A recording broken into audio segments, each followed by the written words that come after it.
चलिए, दूसरा चैप्टर का नाम है पद। इस पद के लेखक कवि कौन है? सूरदास। देखो निकालो बुक, बुक में अंडरलाइन करवाएंगे, लगा लीजिएगा। सूरदास का जन्म हुआ था 1478 ईस्वी में, 1478 ईस्वी में, और इसका निधन हुआ था 1583 में, 1583 ईस्वी में इसका निधन हुआ था। उसके बाद सूरदास का जन्म स्थान है दिल्ली के निकट सिही नामक ग्राम। कहाँ पर हुआ? दिल्ली के निकट, दिल्ली के निकट सिही नामक ग्राम, सिही नामक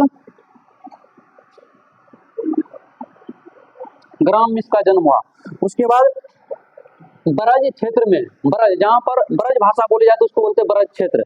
ब्रज जैसे वृंदावन, मथुरा, ये सब उत्तर प्रदेश का क्षेत्र है। ब्रज क्षेत्र में गऊ घाट, वृंदावन एवं पारसोली ग्राम में इसका क्या था?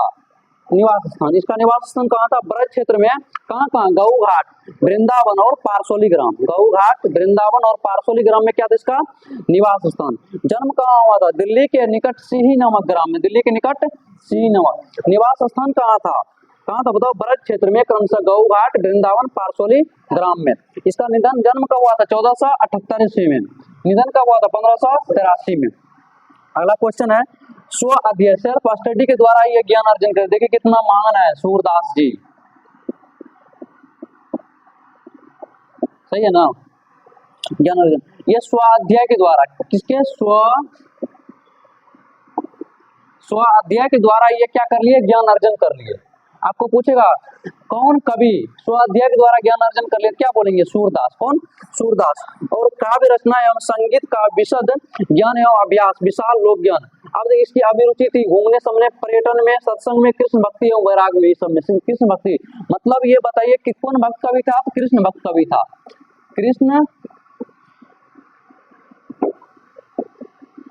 कृष्ण भक्त कवि थे कौन? सूरदास जी। आगे देखिए, इसका दीक्षा गुरु था महाप्रभु वल्लभाचार्य। महाप्रभु वल्लभाचार्य,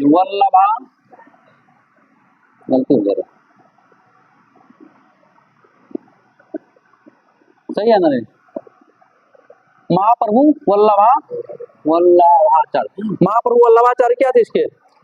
कौन सी कहते हैं ये? महाप्रभु वल्लभाचार्य क्या थे इसके? दीक्षा गुरु थे। क्या थे? दीक्षा गुरु। आपको पूछेगा, बहुत इंपोर्टेंट है, सूरदास के दीक्षा गुरु कौन थे? महाप्रभु वल्लभाचार्य, महाप्रभु वल्लभाचार्य।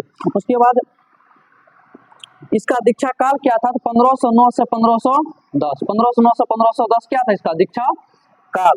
उसके जन्म से क्या थे? ये अंधे थे। जन्म से क्या थे? अंधे थे। और बड़े होने पर दोनों आंखें जाती रही। बड़े होने पर दोनों आंख भी क्या हो गया? जन्म से ही अंधे था, लेकिन फिर भी थोड़ा थोड़ा जो दिखता उगता होगा। उसके बाद कौन सी करते? दोनों आंख भी चली गई बड़ा होने पर। मृदुल स्वभाव के थे, विनम्र स्वभाव के थे, निरअभिमानी मतलब अभिमान, कोई चीज का घमंड इसके पास नहीं था। भावुक थे, अंतर्मुखी स्वभाव के थे, मतलब के विरक्त महात्मा। कृतियां इसका याद रखिएगा, सुर सागर, साहित्य लहरी, राधा रस के लिए, सुर सारावरी, चारों याद रखिएगा, बहुत इंपॉर्टेंट है। सुर सागर आपके एग्जाम में बहुत बार पूछा गया है। सुर सागर किसकी रचना है? तो यह है सूरदास जी की। और सुर सागर कवि की विश्व प्रसिद्धि का प्रमुख आधार है। सुर सागर जो है कवि का फेमस होने का क्या आधार है? यही रचना है जिससे ये क्या इसको बहुत ज्यादा प्रसिद्धि मिली है। इसकी रचना जो है श्रीमद् भागवत की पद्धति पर 12 स्कंदों में हुई है। कौन स्कंद में? 12 स्कंद मतलब होता है भाग, खंड, मतलब भागवत गीता के, श्रीमद् भागवत के 12वें भाग में। कौन भाग में? 12वें भाग में इसकी रचना का क्या है? वर्णन है। इसकी रचना क्या है? वर्णन है। इसकी रचना श्रीमद् भागवत की पद्धति पर 12वें भाग में यानी कि 12 स्कंदों में हुई है। कौन स्कंद में हुआ है? तो 12वां स्कंद में हुआ है।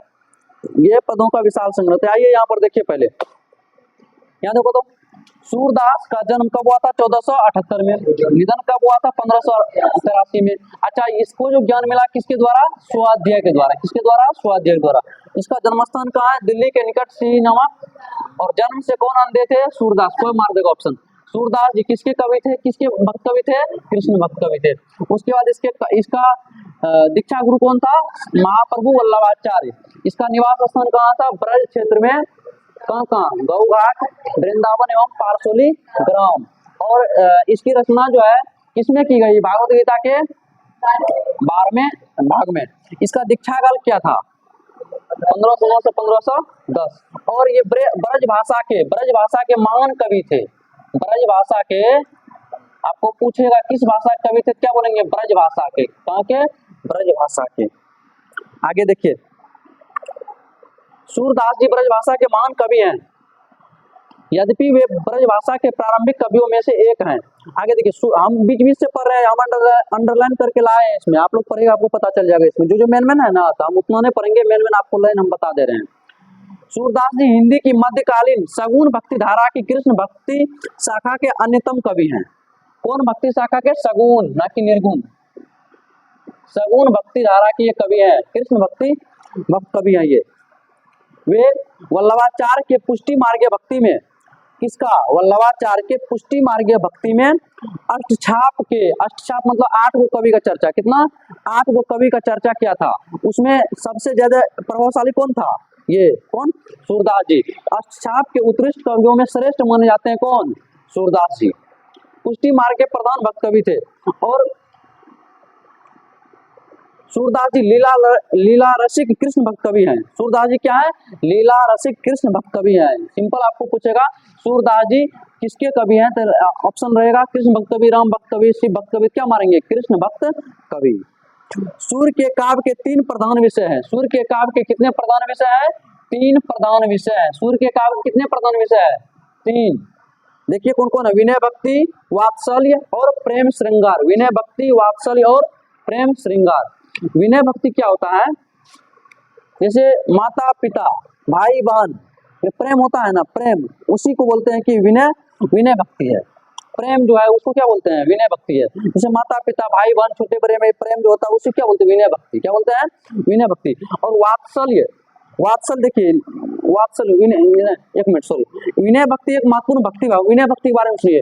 विनय भक्ति एक महत्वपूर्ण भक्ति भावना है जिसमें भक्त अपने भगवान के प्रति श्रद्धा, विनम्रता और समर्पण की भावना रखता है। वो जो बताए ना अभी प्रेम वाला, वो वात्सल्य है। क्या है? वात्सल्य रस। जैसे माता और पिता, किसी बच्चा को माँ से प्रेम हुआ, वो जो प्रेम हुआ ना, वो एक प्रेम रस जो है ना, उसी रस को बोलेंगे वात्सल्य रस। क्या बोलेंगे? वात्सल्य रस। और वात्सल के ये बहुत बड़े कवि हैं। कौन? सूरदास जी वात्सल के बहुत बड़े कवि हैं। विनय भक्ति होता है जिसमें भगवान के प्रति अपनी श्रद्धा को व्यक्त किया जाता है। किसको? श्रद्धा को, भावना को, समर्पण, अपना मतलब पूरी तरह से समर्पित अपने आप को किया जाता है, उसे बोलते विनय भक्ति। उसके भी कवि कौन है? ये अपना पूरी जीवन सूरदास जी भगवान श्री कृष्ण के प्रति क्या कर दिए? पूरी न्यौछावर कर दिए, यानी कि समर्पित कर देते हैं। तो विनय भक्ति एक महत्वपूर्ण भक्ति भावना है जिसमें भक्त अपने भगवान के प्रति श्रद्धा, विनम्रता और समर्पण की भावना रखता है। वात्सल्य समझे ना, प्रेम वाला बात बोल रहे हैं। वात्सल्य मतलब माता पिता, भाई बहन के प्रति जो प्रेम होता है, उसी प्रेम रस को क्या बोलते हैं? वात्सल्य रस। प्रेम श्रृंगार, देखो सूरदास के 3 प्रधान विषय थे। कितना? 3। कौन कौन? विनय भक्ति, वात्सल्य और प्रेम श्रृंगार। वात्सल्य के तो विश्व में वे अद्वितीय कवि थे, बहुत इंपॉर्टेंट है। वात्सल्य के जो थे ये पूरे विश्व में अद्वितीय कवि थे। कौन कवि थे? अद्वितीय कवि थे। आपको पूछा हुआ क्वेश्चन, वात्सल्य के विश्व में अद्वितीय कवि कौन है? तो क्या बोलेंगे? सूरदास जी। कौन? सूरदास। ब्रज भाषा के महान कवि कौन है? सूरदास जी। सूरदास जी के प्रधान विषय कितने हैं? 3। कौन कौन? विनय भक्ति, वात्सल्य और प्रेम श्रृंगार। विनय भक्ति, वात्सल्य और प्रेम श्रृंगार। और वात्सल्य के विश्व में अद्वितीय कवि कौन है? सूरदास। स्व अध्याय द्वारा ज्ञान अर्जन किसको मिला? सूरदास को। अच्छा, कौन कवि थे? सगुण की निर्गुण, सगुण भक्ति धारा के। इसके विषय कितना था? 3 गो। कौन कौन? विनय श्रृंगार 3 गो दे देगा, इनमें से बोले कोई नहीं, या कोनो एगो छिपा लेगा तो मार देगा ऑप्शन। उसके ब्रज भाषा के महान कवि थे। इसका दीक्षा गुरु कौन था? महाप्रभु वल्लभाचार्य। इसका ये कौन है? दीक्षा काल 1509 से 1500 साल। इसका जन्म स्थान कहाँ है? दिल्ली के निकट सिही नामक ग्राम में। जन्म कब हुआ था? 1478 में। निधन कब हुआ था? 1583 में। निवास स्थान बताओ। ब्रज क्षेत्र में क्रमशः गऊ घाट, वृंदावन और पारसोली ग्राम। कौन स्कंद में हुआ है? 12वां में। अब देखिए ये जो आपका 2 गो है, ये क्या है? देखिए पद 2 गो है, फर्स्ट नंबर और सेकंड नंबर। फर्स्ट नंबर और सेकंड नंबर में। अब यहाँ पर लास्ट पैराग्राफ में आप देखिएगा लिखा हुआ है, यहाँ प्रस्तुत दोनों पद वात्सल्य भाव के हैं, दोनों प्रेम के भाव के हैं। यहाँ जो दोनों पद है अपना प्रस्तुत, वह कौन भावना क्या है? वात्सल्य भाव के हैं। और लिया गया कहाँ से? सूर सागर से। तो आप याद रखिएगा, ये जो सूरदास का जो पद है, ये कहाँ से लिया गया है? सूर सागर से। इसलिए सूर सागर नामक रचना जो है हमारे लिए बहुत ज्यादा क्या हो जाते हैं? इंपॉर्टेंट हो जाते हैं। सूर सागर से क्या लिया गया है? सूरदास का पद किससे लिया गया है? सूर सागर से। सूर सागर, साहित्य लहरी, राधा रसकेली, ये सब किसकी रचना है? सूरदास की। अब देखिए प्रथम पद जो इसमें कह रहे हैं क्या, इन पदों में सूर की काव्य और कला से संबंधित विशिष्ट प्रतिभा की अपूर्व झलक मिलती है। दोनों पदों में विषय, वस्तु चयन, चित्रण, भाषा शैली, संगीत इत्यादि गुणों का प्रकर्ष दिखाई पड़ता है। अब देखिए लिखा हुआ प्रथम पद में दुलार भरे कोमल मधुर स्वर में सोए हुए बालक श्री कृष्ण को भोर होने की सूचना देते हुए जगाया जा रहा है। पहला जो पद है इसमें भगवान श्री कृष्ण सोए हुए हैं, उसको भोर होने की सूचना देते हुए जगाते हैं। क्या करते हैं? जगाया जा रहा है एकदम प्रेम भावना से। तो प्रथम पद में क्या नींद किसमें खींच रहे हैं भगवान श्री कृष्ण? बोलो रे, नींद ले रहे हैं? किसमें नींद ले रहे हैं? इसमें प्रथम पद में। द्वितीय पद में पिता नंद की गोद में बैठकर बालक श्री कृष्ण को भोजन करते दिखाया जा रहा है। दोनों ही पदों में प्रेम और भक्ति की मर्म स्पर्शी अंतरधारा प्रवाहित है। घर घर के सुपरिचित इन दृश्यों और प्रसंगों में कवि के हृदय का ऐसा योग है कि ये प्रसंग अमिट हो जाते हैं। अब देखिए पहला पद में भगवान श्री कृष्ण को सोए हुए हैं और उसको जगाने का प्रयास किया जा रहा है। और दूसरे पद में भगवान श्री कृष्ण क्या करते हैं? जग जाते हैं और बाबा नंद, अपने पिता बाबा नंद के गोद में बैठकर खाना खाते हैं। क्या कहते हैं? खाना खाते हैं। कुछ खाते हैं, कुछ गिराते हैं, इस टाइप से ना। अब उसका वर्णन सूरदास जी करते हैं। कौन करते हैं? सूरदास जी। चलिए आइए हम पढ़ते हैं, आपको पता चल जाएगा। देखिए लिखा हुआ प्रथम पद पढ़ रहे हैं हम। लिखा हुआ जागे ब्रजराज कुमार कमल कुसुम फूले। प्रस्तुत पंक्ति हमारे पाठ्य पुस्तक दिगंत भागदू के सूरदास के पद से कविता से लिया गया है। यह सूरदास के विश्व प्रसिद्ध कीर्ति सूरसागर से संकलित है।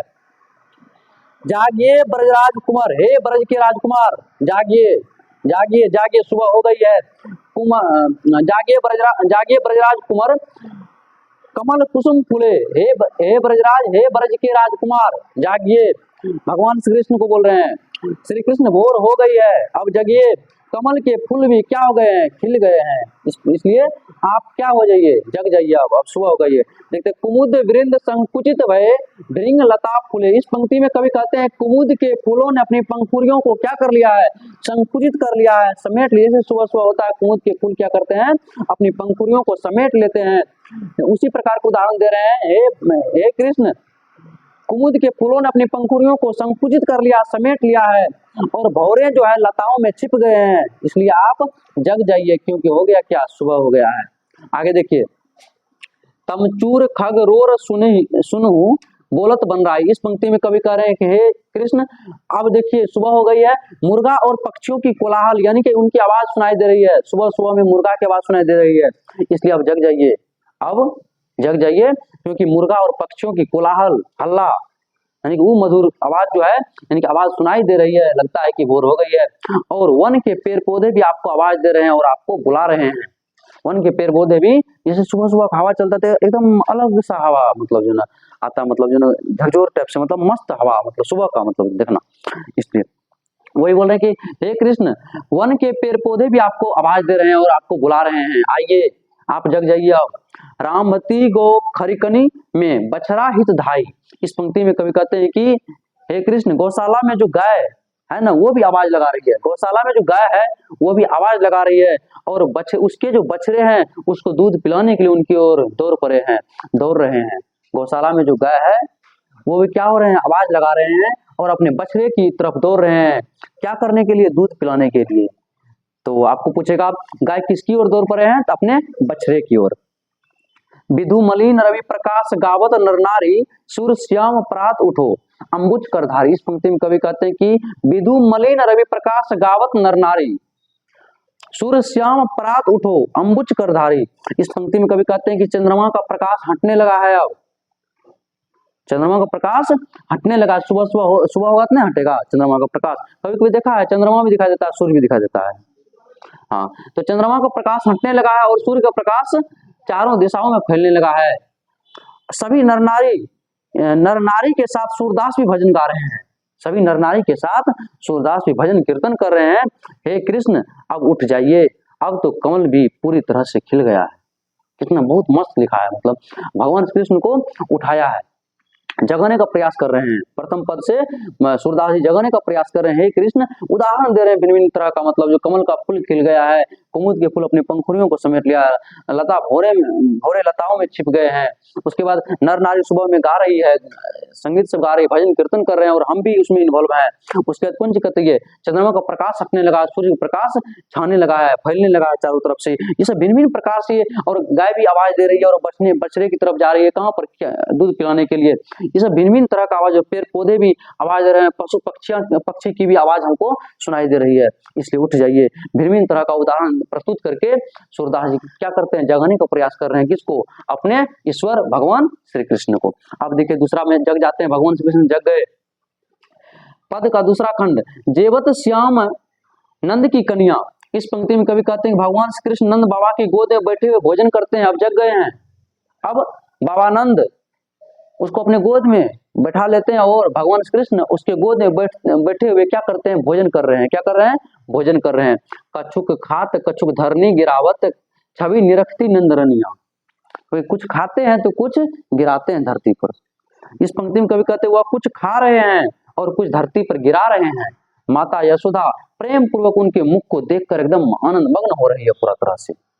अब कोई बच्चा अच्छा मतलब नटखट जैसा करता है तो माँ को कितना मतलब प्रेम से देखते, देखो कितना अच्छा कर रहा है। उसी प्रकार माता यशोदा मस्त से उसको देख रही है, मतलब आनंद मग्न होकर देख रही है कैसे बाबा नंद के गोद में बैठकर वो क्या कर रहे हैं, खा भी रहे हैं गिरा भी रहे हैं, खा रहे हैं गिरा रहे हैं। उसको देखकर वो मतलब पूरा खुश हो रही है। कौन? माता यशोदा। आगे देखिए कवि करें, बड़ी बड़ा बेसन बहु बहु भांतनी व्यंजन विविध अगनिया। इस पंक्ति में कवि कहते हैं कि भगवान श्री कृष्ण कहते हैं कि बेसन से बने बड़ी बड़ा, बेसन से बने बड़ी बड़ा और भी बहुत से विभिन्न प्रकार के व्यंजन आंगन में रखा हो। बहुत सारा भिन्न भिन्न प्रकार का व्यंजन, विभिन्न प्रकार के जितना हम लोग सोच भी नहीं सकते हैं उतना रखा हुआ भगवान श्री कृष्ण के आंगन में रखा हुआ है। और कवि बोल रहे हैं क्या, बेसन से बने बड़ी बड़ा और भी बहुत से विभिन्न प्रकार के व्यंजन आंगन में रखा हुआ है।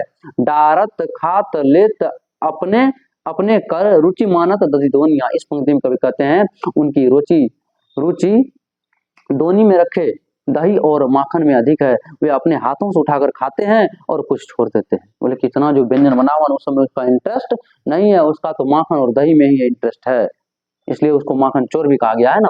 देखिए उसके कुंज कहते हैं बोले कि उसकी रुचि तो दही और माखन में अधिक है। वे अपने हाथों से दही सबको खाते हैं उठाकर और नीचे में कुछ छोड़ देते, कुछ लगा देते, मुंह लगाते हैं, इधर लगाते हैं, कुछ करते हैं। ये मिश्री दधी माखन मिश्रित करी मुख नावत छवि धनिया। इस पंक्ति में कवि कहते हैं बालक श्री कृष्ण अपने हाथ से मिश्री मिला हुआ दही और माखन को अपने मुख में डालते हैं। मिश्री मिला हुआ दही और माखन को अपने मुख में खुद से डालते हैं। उनकी यह छवि देखकर पूरा तरह से धन्य है, पूरा देवता लोग देख रहे हैं, पूरा माता यशोदा खुश हो रही है अपने मतलब जो ना अपने बच्चा को देखकर। भगवान श्री कृष्ण क्या करते हैं, बालक श्री कृष्ण करते क्या है, अपने हाथ से मिश्री मिला हुआ दही और माखन को अपने मुख में डालते हैं और उनकी यह छवि पूरी तरह से रमणीय है। रमणीय करने मतलब पूरा दिल को भा जाती है। आगे देखिए, आपुन खात नंद मुख नावत सो छवि कहत न बनी। इस पंक्ति में कवि कहते हैं कि बालक श्री कृष्ण आपुन खात नंद मुख नावत, आपन खुद भी खाते हैं और बाबा नंद के मुंह में भी डाल देते हैं। कितना अच्छा लगता है, कितना देखने का दृश्य कितना अच्छा होगा। मतलब समझिए आप सोचिए जो आप भी कभी पिता बनेंगे तो क्या होगा, मतलब की रहे हैं तो नहीं होगा। कहीं कोई बच्चा मान लो किसी अपने लोग का ना कोई बच्चा अगर डालेगा मान लीजिए कितना अच्छा लगता है, मतलब जो ना इस टाइप से। इसी प्रकार देखो यह सूरदास की विश्व प्रसिद्ध कीर्ति सुर सागर संकलित है। क्या हुआ, हंस रहा है क्या? ए हर्ष तुमको बोल रहे हैं, ऑनलाइन देखता है, वीडियो शेयर नहीं करें कहीं। बालक श्री कृष्ण स्वयं भी खा रहे हैं और नंद बाबा को भी खिला रहे हैं। इस दृश्य का वर्णन नहीं किया जा सकता। इस दृश्य में बालक श्री कृष्ण का निश्चल प्रेम और उनके पिता नंद बाबा का आनंद है जिसका वर्णन शब्दों में नहीं हो सकता। जो रस नंद जसोदा बिलसत सो नहीं तीहू भुवनिया, भोजन करी नंद अचमन लीनो मांगत सुर जोठनिया। अब कवि को बोल रहे हैं कि हे भगवान श्री कृष्ण, अगर मेरे ऊपर आपकी कृपा है तो आप जो सब सूरदास जी चाहते हैं क्या वो जो कुल्ला करेंगे ना अंतिम में वही कुल्ला वाला जो है ना, वो थाली उली में जो जुटका सब बच जाता है वो मिल जाए हमको, वो भी मिल जाए ना, तो हमको बहुत हम गर्वान्वित महसूस करेंगे। समझ ना, वही बोल रहे हैं। इस पंक्ति में कभी कहते हैं कि इस समय जो खुशी नंद बाबा और माता यशोदा को हो रही है, कभी कहते हैं इस समय जो खुशी बाबा नंद और यशोदा माता को हो रही है, वो खुशी मानो तीनों लोक में कहीं भी किसी को भी नहीं, किसी को भी नहीं मिल रही है। भोजन कराने के बाद नंद बाबा कुल्ला करवाते हैं।